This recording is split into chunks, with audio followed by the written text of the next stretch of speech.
Hello friends, welcome back to my channel.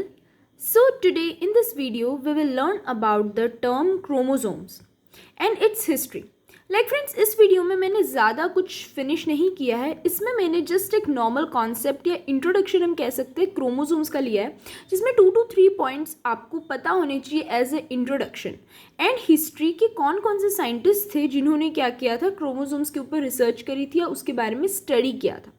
अब friends इस topic को मैंने एक एज ए इंट्रोडक्शन स्कूल से लेकर कॉलेज लेवल तक में मैंने पूरी तरह से इसको कवर अप किया है, जिसमें अगर हम स्पेशली मैं कॉलेज की बात करूं तो फ्रेंड्स कॉलेज में मोस्टली कॉन्सेप्चुअल बेस्ड क्वेश्चंस आते हैं एंड एक्सप्लेन करने का या डिस्क्राइब करने का आता है, like describe the term chromosomes, explain the phenomena, explain these terms. इस टाइप के क्वेश्चंस कॉलेज में ज़्यादा आते हैं.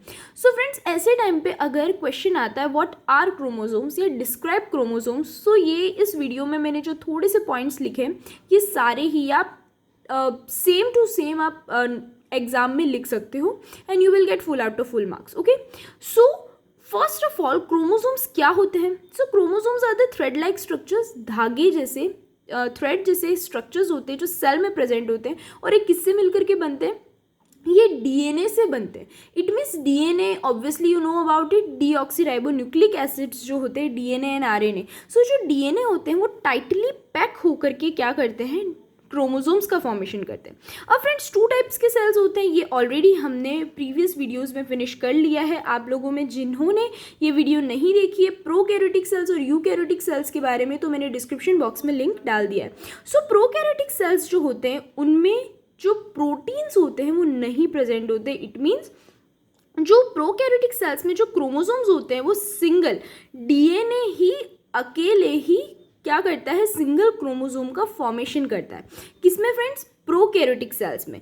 जो साइटोप्लाज्म होता है प्रोकैरियोटिक सेल का, उसमें नॉर्मली उसमें कोई भी न्यूक्लियोलस नहीं होता है. लाइक हमने ऑलरेडी पढ़ लिया है difference between prokaryotic and eukaryotic cells. अगर हम उसकी सेल की बात, सेल स्ट्रक्चर की बात करें तो जो प्रोकैरियोटिक सेल्स होता है उसमें क्या होता है? कोई न्यूक्लियर मेम्ब्रेन प्रेजेंट नहीं होती, उसके अंदर nucleus, well organised nucleus present नहीं होता. इट मीन्स जो हेरिडिटरी मटेरियल है जिसे हम नॉर्मली डीएनए कह सकते हो, डायरेक्ट कॉन्टैक्ट में होता है साइटोप्लाज्म के. तो वो जो अकेला जो डीएनए होता है वही क्या करता है? टाइटली पैकेज होकर के, टाइटली पैक होकर के क्रोमोसोम का फॉर्मेशन करता है. बट यूकैरियोटिक सेल्स में क्या होता है फ्रेंड्स? डीएनए जो होता है वो किस में प्रेजेंट होता है? न्यूक्लियस के अंदर प्रेजेंट होता है. और ये डीएनए जो कुछ प्रोटीन्स होते हैं जिन्हें हम हिस्टोन प्रोटीन्स भी बोलते हैं, सो उन हिस्टोन प्रोटीन्स के साथ मिल करके टाइटली पैक होकर के क्या करता है? क्रोमोसोम्स का फॉर्मेशन करता है. अब ऐसा भी क्वेश्चंस एग्जाम में पूछे जाते हैं that why are chromosomes known as the vehicles of inheritance या हेरिडिटरी व्हीकल्स. क्रोमोसोम्स को क्यों कहा जाता है? सो फ्रेंड्स क्रोमोसोम्स जो हैं इन्हें हम हेरिडिटरी व्हीकल्स या हेरिडिटरी मटेरियल कहते हैं क्योंकि ये सेल्फ रिप्रोडक्शन करते हैं. It means they are able to self reproduce.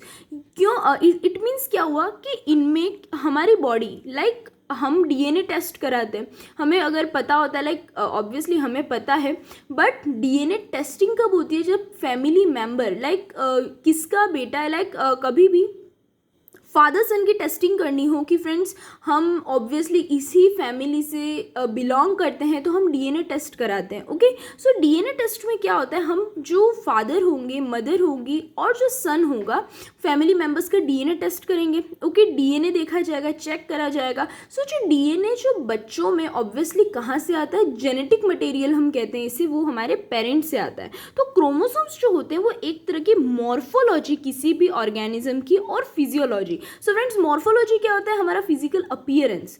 और फिजियोलॉजी मीन्स हमारे जो इनर सिस्टम्स हैं, जो ऑर्गन सिस्टम्स है, उनकी फंक्शनिंग है, दैट इज कॉल्ड फिजियोलॉजी. सो जो मॉर्फोलॉजिकल और फिजियोलॉजिकल प्रॉपर्टीज जो होती है वो क्रोमोसोम्स में प्रेजेंट होती है. एक तरह का ये क्या है? कॉपीराइट है. एक तरह का कॉपीराइट है जो पेरेंट्स से किस में जाता है? ऑफस्प्रिंग्स में जाता है, सक्सेसिव जनरेशन्स में जाता है. इट मीन्स ऑफस्प्रिंग्स में जाता है, जिससे ये किस लिए क्या होता है? It is capable of transmitting the content hereditary material to the next generation. जो नेक्स्ट जनरेशन होंगी, जो बेबीज होंगे, उनमें क्या होगा? जो प्रीवियस जनरेशन, इट मीन्स जो पेरेंट्स होंगे, उसका जो हेरिडिटरी मटेरियल है, उनका डीएनए जो है वो क्या होता है? ट्रांसफर होता है. पूरी हेरिडिटी, इसलिए तो हम कहते हैं हम हमारे पापा जैसे दिखते हैं, मैं मेरी मम्मी जैसी दिखती हूँ. क्यों? क्योंकि जो हमारे मम्मी पापा का जो हेरिडिटी हेरिडिटरी मटेरियल है वही हम में भी प्रेजेंट होता है। ओके, और ये किसके थ्रू होता है, ये क्रोमोसोम्स के थ्रू होता है, इसलिए हम क्या कहते हैं, इन्हें हेरिडिटरी व्हीकल्स कहते हैं, व्हीकल्स ऑफ इनहेरिटेंस बोलते हैं। जो फ्रेंड्स रिप्रोडक्टिव सेल्स होते हैं जिन्हें हम स्पर्म सेल्स और ओवम बोलते हैं, ये एक तरह के क्या होता है, इनमें ये एक तरह के रिप्रोडक्टिव सेल्स हैं जिनका फ्यूजन होता है, फर्टिलाइजेशन होता है और बेबी रिप्रोड्यूस होता है। ओके, ऑफस्प्रिंग्स प्रोड्यूस होते हैं। सो वो जो सेल्स होते हैं उनके अंदर क्या होता है, क्रोमोसोम्स प्रेजेंट होते हैं और वो क्रोमोसोम्स ही क्या करते हैं, as a hereditary material first एक जनरेशन से दूसरी जनरेशन में क्या करते हैं, सेम प्रॉपर्टीज को ट्रांसफर करते, ट्रांसमिट करते। तो ये तो नॉर्मल एक इंट्रोडक्शन हो गया आपके क्रोमोसोम्स का। और अगर हम इसकी हिस्ट्री की बात करें तो कार्ल नगेली या नजेली 1842 में साइंटिस्ट थे एक, जिन्होंने क्या किया था, जो क्रोमोसोम्स हैं उनको प्लांट सेल्स में पहली बार देखा था। और प्लांट सेल्स में इन्होंने फर्स्ट टाइम देखा तो था, बट इन्हें कैसे दिखे थे, एक rod shaped, okay, rod shaped इस टाइप की बॉडीज दिखी थी इन्हें। और एक्चुअल में वो क्रोमोसोम्स थे, बट उन्हें उस टाइम पे पता नहीं चला, वो इसको नेम नहीं दे पाए, बट या इन्हें एक इन सेल्स में रॉड शेप्ड बॉडीज ज़रूर दिखी थी। ओके, और वो एक्चुअल में क्रोमोसोम्स थे। कार्ल नजेली, ये साइंटिस्ट आपको याद होने चाहिए फ्रेंड्स, एक जनरल इंट्रोडक्शन के अकॉर्डिंग।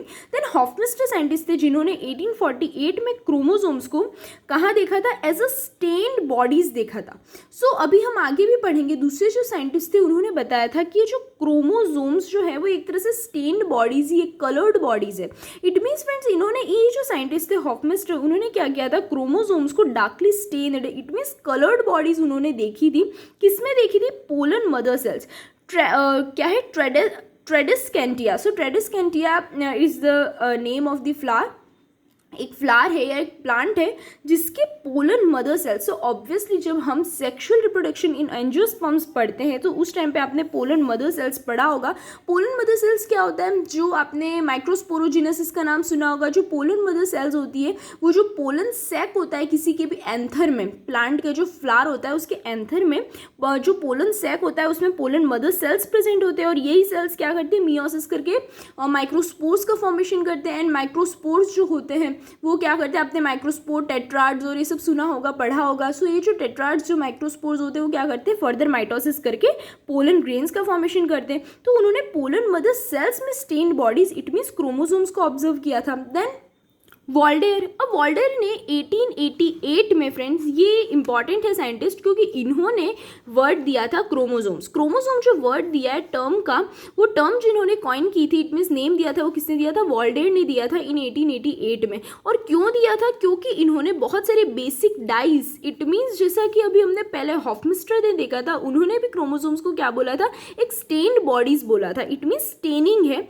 कलर्ड बॉडीज है। इट मीन्स अगर हम ग्रीक वर्ड है ये, not work, this is word, जो क्रोमोसोम्स है वो ग्रीक वर्ड है जिसका मतलब है कलर प्लस बॉडी। जो कलर्ड बॉडीज है उन्हें क्रोमोसोम्स कहेंगे। सो इसलिए वॉल्टर जो है उन्होंने क्या टर्म दी थी, क्रोमोसोम्स जो नाम है वो इन्होंने दिया था। और एक और साइंटिस्ट थे वॉल्टर एस सटन, जिन्होंने 1902 में theory of chromosomal basis of heredity को प्रपोज किया था। इट मीन्स इन्होंने ये थियोरी दी थी कि क्रोमोसोम्स जो होते हैं वो क्या करते हैं, हेरिडिटरी मटेरियल को एज अ हेरिडिटरी मटेरियल है, एज अ हेरिडिटरी व्हीकल्स, वो एक जनरेशन से दूसरी जनरेशन में ट्रांसमिट करते हैं कैरेक्टर्स। और अगर हम नॉर्मल फ्रेंड्स डायग्राम देखें, so it is the structure of chromosome, जिसमें ये जो होती हैं, इट मीन्स ये जो दो आर्म्स हैं, और इन दोनों आर्म्स को नॉर्मली हम क्या कहते हैं, क्रोमेटिड्स बोलते हैं, सिस्टर क्रोमेटिड्स, क्योंकि दोनों साथ में। ये जो आर्म है दैट इज पी आर्म, और ये पूरा जो आर्म सेकेंड आर्म है वो उसे हम क्यू आर्म बोलते हैं। ये जो टर्मिनल पॉइंट्स होते हैं उसे हम क्या कहते हैं, टीलोमियर्स बोलते हैं। Okay, and this is known as centromeres, जो सेंटर में प्रेजेंट है। So this is the structure of chromosome. Okay friends, so ये हमारा एक जनरल इंट्रोडक्शन और हिस्ट्री थी क्रोमोसोम से related. And if you find any doubt related to this topic then you can ask me in the comment box. And friends, बहुत सारे लोग, like मैंने लास्ट वीडियो में भी बताया था कि जो लोग PDF चाहते हैं, if those who want PDF of the notes, so मैंने ऑलरेडी बताया था लास्ट वीडियो में कि आपको नोटिसजेन जो ऐप है उसके ऊपर मेरे सारे ही टॉपिक के वीडियोज़ मैंने अपलोड कर रखे हैं, और सारे टॉपिक्स के वीडियोज़ आप वहाँ से डाउनलोड कर सकते हैं। Okay friends, so thank you so much. Bye.